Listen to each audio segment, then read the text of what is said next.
Discuss about society कि society का बच्चों के डेवलपमेंट में क्या इफ़ेक्ट डलता है। सबसे पहले आपको पता होना चाहिए सोसाइटी क्या है। सोसाइटी है दो या दो व्यक्तियों से अधिक जिनके बीच में कोई ना कोई सामाजिक संबंध पाए जाते हैं, उन्हें हम सोसाइटी कहते हैं। ब्लड रिलेशन की यहाँ बात नहीं की गई है, जो किसी ना किसी सामाजिक यानी कि चाहे उनके अंदर प्रेम है, चाहे वो एक दूसरे की हेल्प करते हैं, सामाजिक संबंधों के आधार पर जब वो एक दूसरे के साथ रहते हैं तो उसे हम क्या कहते हैं, समाज कहते हैं। समाज दो प्रकार का होता है, संगठित और असंगठित। हमारे पड़ोस में बहुत सारे लोग रहते हैं, जिनके साथ हमारे रिलेशन अच्छे हैं उन्हें हम संगठित कहेंगे, जिनके साथ अच्छे नहीं हैं उन्हें हम असंगठित कहेंगे, यानी कि जिनके बीच में आपस में कोई भी सहयोग नहीं होता। संगठन में होते हैं आपसी सहयोग, निरंतरता, ये हमेशा हर जगह पाया जाता है। वो जो संगठन बना है, जो समाज बना है, वो किसी न किसी सामाजिक संबंध के अंतर्गत है। वो अपने कार्यों का समूह है, इकट्ठे काम करते हैं, एक दूसरे की मदद करते हैं, यानी कि और अमूर्त अवधारणा है, यानी कि एक दूसरे की फीलिंग को वो क्या है, समझते हैं। उसके बाद हमारे पास यहाँ पर है समाज के प्रमुख लक्षण। समाज के क्या लक्षण हैं, समाज में हम क्या सीखते हैं।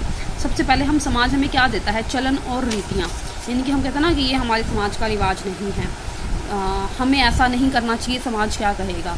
यानी कि जो भी हमारे पूर्वजों ने जो भी रीतियाँ, जो भी नियम बनाए हैं, उसके अकॉर्डिंग जब हम काम करते हैं, वो क्या है, समाज ये हमें देता है। कार्य प्रणालियाँ, काम करने का ढंग, ये भी क्या है, समाज के अंतर्गत ही आता है। हमारे अधिकार क्या हैं, हमारे कर्तव्य क्या हैं, ये भी हमें क्या है, समाज बताता है। पारस्परिक सहयोग, हम एक दूसरे की मदद करते हैं। यहाँ पर क्या है, छोटे छोटे समूह बनते हैं, ये सबसे बड़ा लक्षण है। उसके बाद है समूह में क्या है, यहाँ पर हर जाति के लोग हैं, मध्यम वर्गीय, उच्च वर्गीय, निम्न वर्गीय जाति के आधार पर, शिक्षा के आधार पर विभाजित किए जाते हैं कि ये जो समाज है वो किसके अंतर्गत आता है, मध्य वर्गीय समाज है या फिर उच्च वर्गीय समाज है। मानव व्यवहार पर नियंत्रण, यानी कि जो भी समाज है उसके ऊपर भी, यानी कि हमारा ये समाज है तो हम यहाँ जो मर्जी कर सकते हैं, उनके ऊपर भी कुछ ना कुछ नियम लगाए गए हैं। हमारे ऊपर जो है कानून है, नैतिक तत्व है कि यहाँ पर कोई भी गलत काम नहीं कर सकते हम। अगर करता है कोई, समाज के नियमों को तोड़ता है, तो उसके ऊपर कानून है उसको सज़ा देने के लिए। उसके बाद है स्वतंत्रता। स्वतंत्रता है ताकि हम ग्रोथ कर सकें, लेकिन स्वतंत्रता इसलिए नहीं है कि हम समाज के नियमों को तोड़ सकें। स्वतंत्रता है लेकिन एक लिमिट में है। अच्छा, उसके बाद है हमारे पास समाज की विशेषता। सबसे पहली विशेषता है हमारे पास अमूर्त, यानी कि हम समाज क्या है, अमूर्त है, जिसको हम देख सकते हैं, फील कर सकते हैं, लेकिन इसको हम छू नहीं सकते। यह सबसे पहली विशेषता है, अमूर्त है। समाज केवल व्यक्तियों का समूह नहीं है, क्योंकि ये व्यक्तियों का नहीं है, ये उनकी फीलिंग्स का समूह है। वो उनकी फीलिंग से ही जो है सोसाइटी बनती है। समाज में तो बहुत सारे लोग रहते हैं, लेकिन जब हम एक दूसरे से बात ही नहीं करेंगे तो वो समाज नहीं है। यानी कि जब हम एक दूसरे का काम करते हैं, एक दूसरे की मदद करते हैं, उनसे बातचीत करते हैं, उनके कामों में हेल्प करते हैं, तो ही समाज बनता है। यानी कि व्यक्तियों का नहीं बल्कि फीलिंग्स का समूह है। समाज केवल व्यक्तियों तक ही सीमित नहीं है, यह पशु पक्षियों में भी होता है, वो भी अपनी एक सोसाइटी बनाकर रहते हैं। पारस्परिक जागरूकता, यानी कि इसमें क्या है, समाज में एक दूसरे के प्रति हम ही जागरूक होते हैं। अगर किसी को तकलीफ है, हम उसी टाइम उसकी मदद के लिए खड़े हो जाते हैं।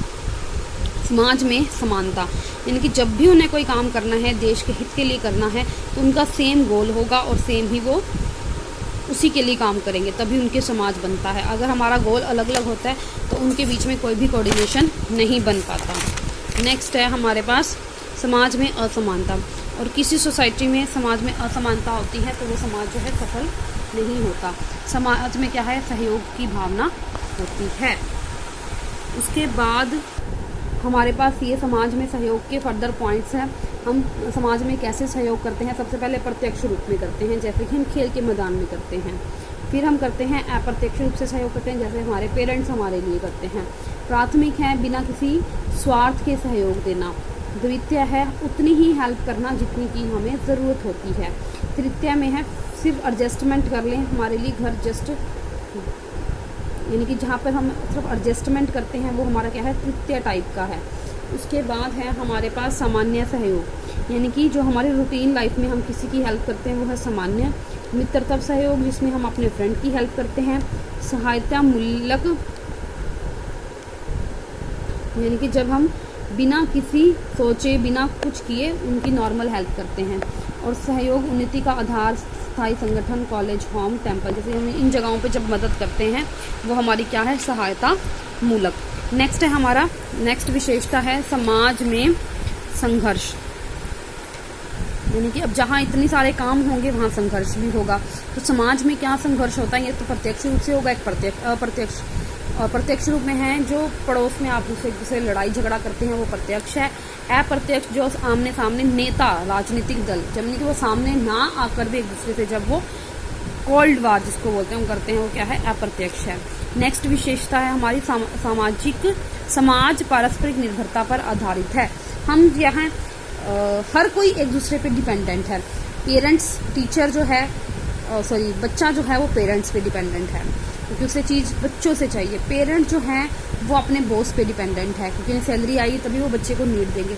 जो बॉस है वो क्या है, अपनी कंपनी पे डिपेंडेंट है क्योंकि उसको कंपनी अर्निंग देगा तो ही वो आगे एम्प्लॉयमेंट हो। यानी कि जो इस पूरा का पूरा समाज है वो क्या है, एक दूसरे पे डिपेंडेंट है। नेक्स्ट विशेषता है हमारे पास समाज परिवर्तनशील व जटिल, यानी कि जो समाज है वो हमेशा लगातार कहीं बदलता रहता है। ये सारी विशेषताएं थी हमारी। पहली थी अमूर्त। नेक्स्ट विशेषता थी समाज केवल व्यक्तियों का समूह नहीं, समाज केवल व्यक्तियों तक सीमित नहीं है।